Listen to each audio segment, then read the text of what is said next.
На минувшей неделе в администрации района состоялся круглый стол по вопросам жилищно-коммунального хозяйства. Инициатором мероприятия стал депутат районного совета Антон Апраксин, а причиной послужили многочисленные вопросы жителей. В работе приняли участие глава района, представители управления ЖКХ, ресурсоснабжающих организаций, управляющих компаний, депутаты городского и районного советов. В повестке дня значилось 25 вопросов. Все они были разные, но некоторые все-таки перекликались по тематике. Например, вопросы по оплате и проведению капитального ремонта многоквартирных домов, переноса его сроков на более ранний. Все сроки проведения капитального ремонта утверждены постановлением правительства Республики Коми. Его можно посмотреть в общедоступном доступе в интернет, либо обратиться в управление ЖКХ, где расписан каждый дом, расписаны виды работ. Также гражданам мы всегда разъясняем, что в случае, если они считают, что есть основания переноса сроков проведения капитального ремонта по их дому, также нормативным документом определен тот порядок, как это производится. Люди могут обратиться как в управляющую компанию, так и к нам. И эти перенос сроков комиссии при Министерстве энергетики будет рассмотрены.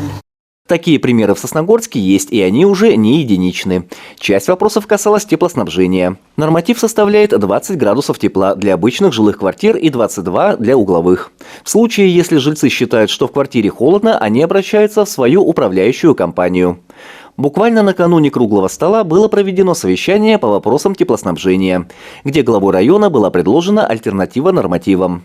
Пусть жители, в домах которых стоит общедомовой счетчик, сами решают, сколько тепла они готовы купить. Вопрос будет прорабатываться.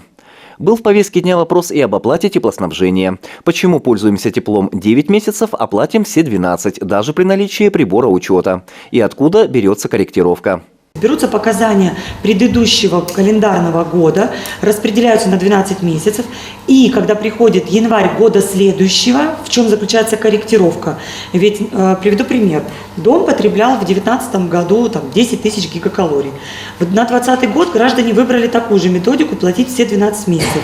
Комэнергосбыт берет эти 10 тысяч гигакалорий и им распределяет на 12 месяцев.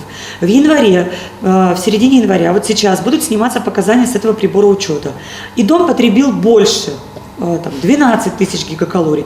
И вот эти 2000 потребленных больше будут раскиданы на всех жителей. Либо корректировка, и такое есть у нас на домах, уходит в меньшую сторону.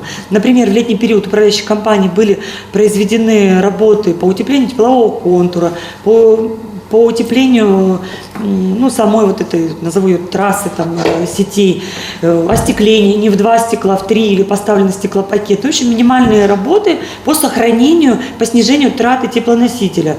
Тогда квитанция выставляется в минус. Важно отметить, то, как платить за тепло равномерно круглый год или только в отопительный период, решают сами жители дома и утверждают это на общем собрании собственников.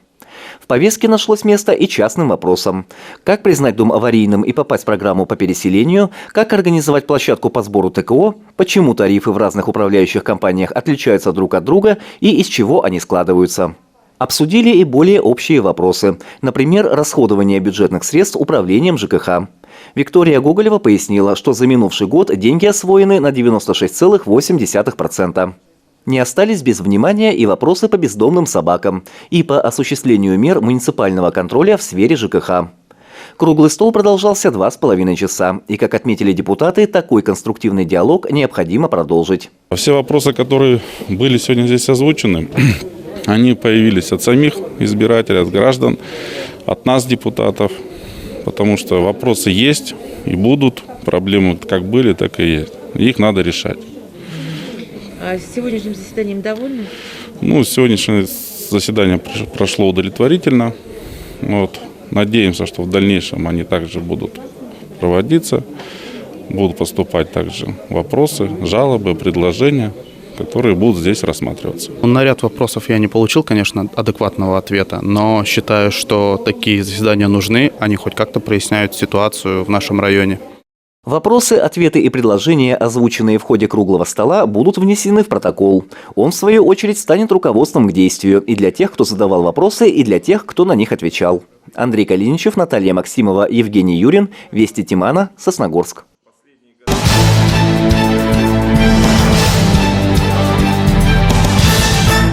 Воспитанники детских садов Сосногорского района поделились своими любимыми стихотворениями.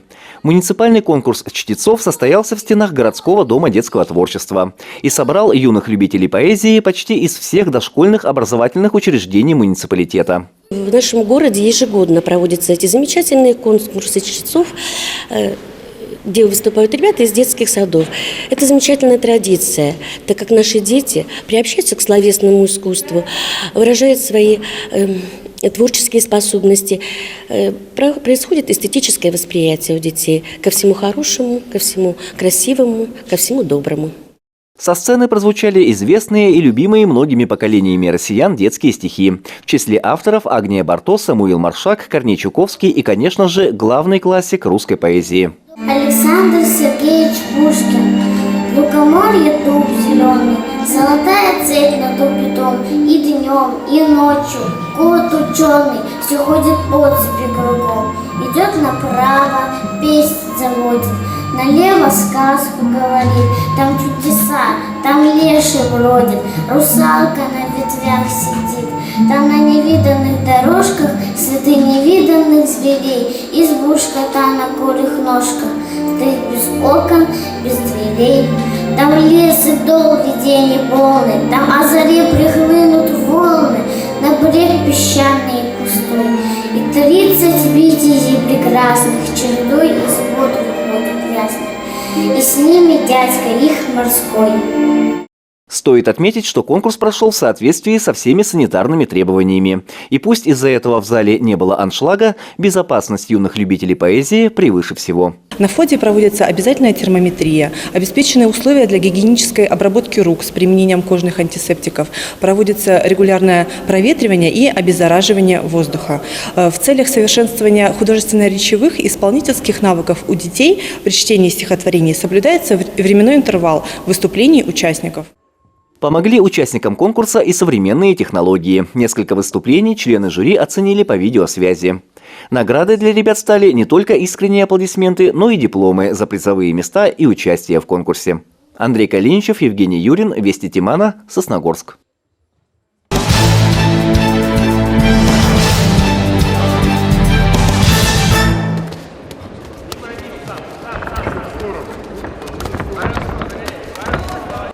В Сосногорске состоялось открытое первенство по боксу, посвященное столетию Республики Коми.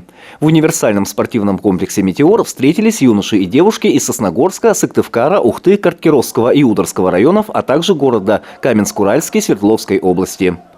Для многих спортсменов прошедшие соревнования стали первыми после длительного перерыва, вызванного пандемией коронавирусной инфекции. Простой годовой, он, конечно, свой результат дает. Ребята немножко напряженные, немножко чувствуется, что уровень бокса немножко застопорился. Потому что без боевого опыта невозможно чего-то добиться. Входим нормально. Мы сейчас в Сыктывкар съездили на республику. Тяжело, неудобно, что-то не получалось. Сейчас мы себя дома проводим. Уже немножко получше пошло дело. Радует, что, конечно, много приехало ребят у нас. Всего участие в первенстве приняли 108 спортсменов. Наш город на соревнованиях представили 60 боксеров. В финале у нас много ребят наших. И вчера у нас много ребят в финале было. Вчера малыши у нас боксировали, наградили. В общем, много победителей, много призеров. И понятно, потому что у себя дома всегда же стены помогают, плюс родители, много болельщиков своих. Именно у каждого свой есть, как говорится, контингент болельщиков, мамы, папы, друзья у папы, у мамы и так далее. Все это складывается хороший такой. Сосногорской команде удалось завоевать более 30 наград первенства. Из них 12 высшего достоинства. Андрей Калиничев, Евгений Юрин, Вести Тимана, Сосногорск.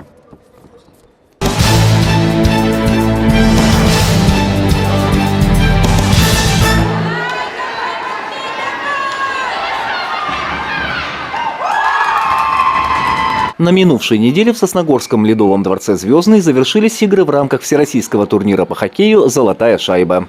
Среди участников юноши 2010-2011 годов рождения. В течение 3 игровых дней на арене «Звездного» за первое место боролись 7 команд из Сосногорска, Сыктывкара, Ухты, Усинска, Инты и Воркуты. По результатам 3 игровых дней победителем турнира стала Сосногорская «Парма». 2 и 3 места у столичных команд. Андрей Калиничев, Евгений Юрин, Вести Тимана, Сосногорск.